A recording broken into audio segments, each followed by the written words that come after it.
Welcome, and I appreciate you all staying for another 15 minutes because I know you're all probably very hungry by now. But yeah, let's just run very quickly through a couple of trends that I brought with me today. It's roughly about mostly the US, a little bit of the UK, but I think the UK is not that dissimilar from Europe, despite, of course, Brexit and everything that we know about it. So maybe just a little bit of me. My name is Eva Kellershof. I'm the VP of Sales for North America and Europe. We build mobility platforms. We build digital retailing systems for OEMs, for large dealer groups, but also smaller dealer groups. And I think I have some type of expertise in that space, so happy to share that with you, and hope you're all curious about what I have to talk to you about. So I think the two trends that I want to really focus on are mainly two. One is, we heard a lot about it already today. It's BEVs, so battery electric vehicles, what's going on in the industry, especially in the US, but also digital retailing. I think it's a perfect segue that we just heard about, there are some dealers out there that do not have an email address. It's quite a curious thing. But yes, I think from all that I know, in the US you have all websites. Dealers have websites that I think they're a little bit more advanced, but they're not just the rocket stars of digital transformation, let me call that out. So anyways, before we get into digital retailing, first of all, let's talk about BEVs. What's the state of the industry? It's a very similar topic as over here in Europe. We do have a big product market fit gap. And that product market fit gap manifests itself how? Well, same topic as in Europe, a big residual value crisis.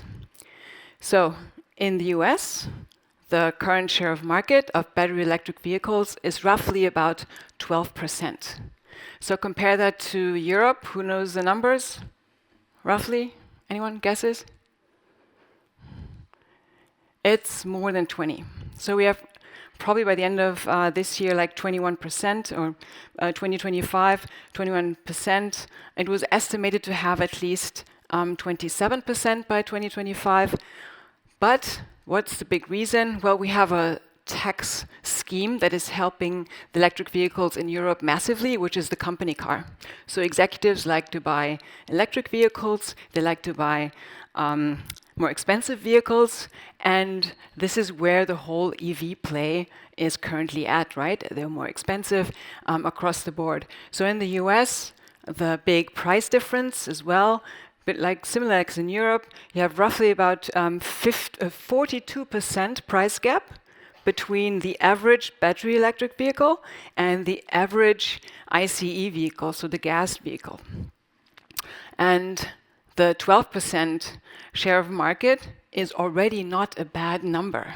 So we're currently experiencing a growth year over year of 55%. But when we look back into the year 2020, there were forecasts like from Frost & Sullivan who said, well, the number of the volume in 2025 is going to be what? This year we're going to, or by 2024 we're going to have 1.2 million in the US.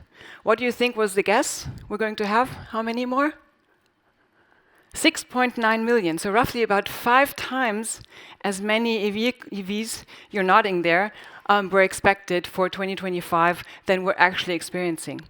So no wonder that we've experienced a depreciation that is roughly 10 times as high for the EV than for the ICE vehicle. And the other one, the other number that you should probably keep in mind is the price parity. So we currently do have a price parity for used cars on EV side with compared to ICE vehicles. And that comes, of course, because of that large and sharp depreciation of the first couple of years in electric vehicles. However, 31,000 is the average price tag for a used car. That is pretty big. That's a pretty high number. Compare that to pre-COVID. It was, any guesses? What was the average price in the car in 2019? Any guess? $19,000. Yes. So huge price increase. We all talk about the inflation in the US, but that's basically the story. Maybe a number that we also see from the UK, very similar development. All powertrains depreciate about 52%. The BEVs depreciate down to 37.8%. So what are the reasons? One is total cost of ownership. We all thought, hey, yes, the asset itself is a lot more expensive than the ICE vehicle, but we're going to have lots of savings with taxes, with fuel consumption or charging, with maintenance, etc. What we didn't account for was a huge increase in insurance premiums. So with that depreciation that is a lot sharper than with ICE vehicles, we see a lot more vehicles that are considered scrapped, so that are considered no more repairable once they get damaged, because either the supply chain is not there, so parts are taking too long to provide. The depreciation helps it not being really restorable to its previous value, and third, of course, we don't have the mechanics that can calibrate all of the sensors and whatnot. So, really, a big problem for owners. And then, interestingly, what also occurs to probably you who sell cars to private owners. What private owners shop for are monthly payments, and they always compare like leasing rates on the IC vehicles compared to EV vehicles, and those are big differences. Currently, we're seeing a boom of leasing, of course, because the customer doesn't want to take the risk of the battery, and so he's willing to get into a leased vehicle because he doesn't have to take any risk whatsoever. And that's on both sides of the pond, the exact same picture. Then the practicality issue, so range and infrastructure. Still, we see a similar thing. Despite the Inflation Reduction Act in the US under Biden, there's been a massive boost to invest into charging stations, charging infrastructure, etc. But the problem is, of course, that land is massive, right? The US is massive. And we have this asymmetry between the people who really want to buy an electric vehicle, who all live in urban areas, and the ones that have the space to put the infrastructure there, and they're not interested in it. And also in the US, you usually drive probably around twice as far on an annual basis, so you have to make much more miles, and for that it's really inconvenient to actually have to charge the car for your annual trips or whatsoever. And then, of course, the same thing happens in the US as well. That's our erratic government subsidy landscape. So from massive subsidies in California to no subsidies whatsoever in Nebraska and South Dakota. We see the whole range, and whenever there is a lot of variation from a government point of view, where consumers are becoming a little bit more insecure about, what is going to be next year's state. I mean, for me, and I had that conversation earlier today, also with a colleague. For me, the EV adoption template is Norway. Because in Norway, what you have is all of these benefits. You not only have subsidies that are always there all the time. Remember, for those who drove a battery electric vehicle, like myself 3 years ago, you went into city centers, you had no charges for parking. Yes, I want those back. It's annoying. I don't want to have all of these subsidies taken away just because now it's considered an elite thing to have a battery electric vehicle, right? Anyways, so let's go and move to the next one. But we see all of those topics are currently a little bit on the mend everywhere across the board, but it's nothing that we can really help. Where we can help, however, that's on the digital retailing side. So, how do we close the gap on the digital retailing side? And I call that the trust gap. So we see from market studies, whenever a customer goes into the showroom for the first time after having done a lot of research online, they lose a lot of trust. And how come? First of all, let me look at what's the landscape right now. From a dealer's point of view, not good. So $1,200 less average gross profit in the US per deal. And 1 of 4 trades are actually underwater, so no equity in the car when they come in to make that parts exchange. Well, how can you help and differentiate in that kind of a situation? You differentiate yourself by providing a much better customer experience. But how is that customer experience a really good one? If the dealer repeats 97% of the steps in the process in store. So you complete all of these things. You decide what the payment terms are going to be online. You're going to decide, what the type of car you're going to provide as a trade-in. You do all these things. You maybe start filling out a credit application. And then you come into the store and the dealer has no idea what you've done and you have to repeat everything one more time. And the other study result is 54% of those shopping for a car right now would pay more if the process were more convenient and more agreeable and more pleasant. So that means what dealers often miscomprehend is that they think all of the people who are buying online, they just want the cheapest price. No, they're there to also have a much better and more convenient way of looking at things. And then one more story from COVID. Do you see this? In 2020, 43% of customers who bought a car said, that experience was just much better than the one before. Same 51%. And all of a sudden, 2021, only 34% said, that experience was better than the year before. 1 year later, in 2022, only 31% said it was better. What was the reason? Well, in 2020, all of the stores were closed because of COVID.